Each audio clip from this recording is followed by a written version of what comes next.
Assalamualaikum warahmatullahi wabarakatuh. Nama saya Sarnati Nasri dengan NIM B1B1221166 dari kelas C Manajemen Semester 1. Dalam video singkat ini saya akan menjelaskan sebuah materi tentang Pancasila dan agama. Membuat kategori antara Islam dan Pancasila sebagaimana dalam judul pembahasan ini sebenarnya kurang tepat. Ketika membuat kategori dengan menyebut Islam, maka yang seharusnya disebut adalah jenis agama lain, misalkan Hindu, Buddha, Kristen, Katolik, dan seterusnya. Sementara itu, ketika menyebut Pancasila, maka yang disebut adalah yang termasuk dalam kategori Pancasila seperti sosial, komunis, liberalis, dan lain-lain. Islam adalah sebuah agama, sementara Pancasila adalah merupakan filsafat hidup dalam berbangsa dan bernegara.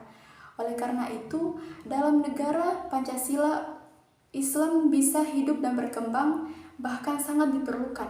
Demikian pula, konsep Pancasila akan menjadi semakin jelas ketika masyarakatnya menjalankan agamanya masing-masing. Berdasarkan pada konsep Pancasila, negara berkepentingan menjadikan rakyatnya beragama. Itulah sebabnya sekalipun negara ini bukan berdasarkan agama, tetapi menghendaki agar rakyatnya menjalankan agamanya masing-masing. Kualitas kebangsaan ini akan diukur diantaranya dari seberapa tinggi kualitas keberagamaannya sebagai bangsa yang menyatakan diri menganut Pancasila, maka seharusnya selalu berusaha menjalankan agama dengan sebaik-baiknya.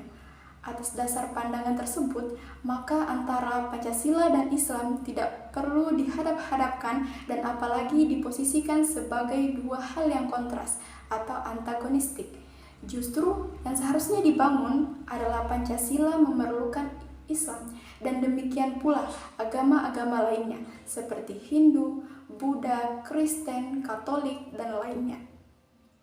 Berbagai jenis agama tersebut itu dengan menganut falsafah Pancasila dalam berbangsa dan bernegara, maka memiliki keleluasaan untuk tumbuh dan berkembang. Berbagai jenis agama diakui dan dipersilahkan kepada umatnya menjalankan ajaran masing-masing dengan sebaik-baiknya. Ketika negara memberikan peluang kepada semua agama untuk hidup dan berkembang, maka sebenarnya juga tidak bersebaran dengan keyakinan Islam. Agama yang diturunkan di Jazirah Arab dan atau yang dibawa oleh Nabi Muhammad SAW menyatakan tidak ada paksaan di dalam beragama. Maka artinya seseorang menjadi penganut Yahudi, Nasrani, Buddha, Hindu, dan lainnya adalah dipersilahkan dalam Islam. Namun demikian, Islam memang merupakan agama dakwah.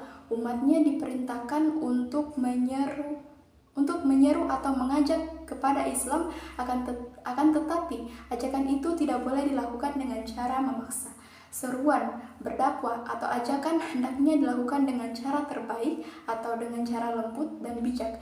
Keyakinan tentang sebuah kebaikan atau kebenaran maka harus disampaikan dengan cara yang terbaik, benar, dan bijak pula. Selain tidak ada paksaan dalam beragama, Islam mengenalkan konsep yang disebut dengan hidayah atau petunjuk. Hidayah itu hanya datang dari Tuhan sesama manusia, bahkan seseorang nabi sekalipun hanya berperan sebagai pembawa atau pemberi peringatan bahwa seseorang menjadi muslim atau menolaknya sebenarnya bukan menjadi urusan atau wewenang sesama manusia. Tugas seseorang muslim atau bahkan mubalik hanyalah sekedar menyapa atau memberi peringatan belaka pemahaman yang demikian itu dalam kehidupan berbangsa dan bernegara yang menganut falsafah Pancasila adalah amat tepat. Pancasila memberikan peluang seluas-luasnya kepada rakyatnya menentukan keyakinannya masing-masing sesuai. Semuanya dihormati dan dihargai serta diberi peluang untuk menjalankan keyakinan atau keagamaannya. Namun, hal yang sama sekali tidak diperbolehkan adalah memaksa, dan apabila satu sama lain saling merendahkan dan bermusuhan. Mungkin itu saja yang bisa saya jelaskan tentang materi Pancasila dan agama. Lebih dan kurangnya saya mohon maaf. Wabillahi taufiq wal hidayah. Wassalamualaikum warahmatullahi wabarakatuh.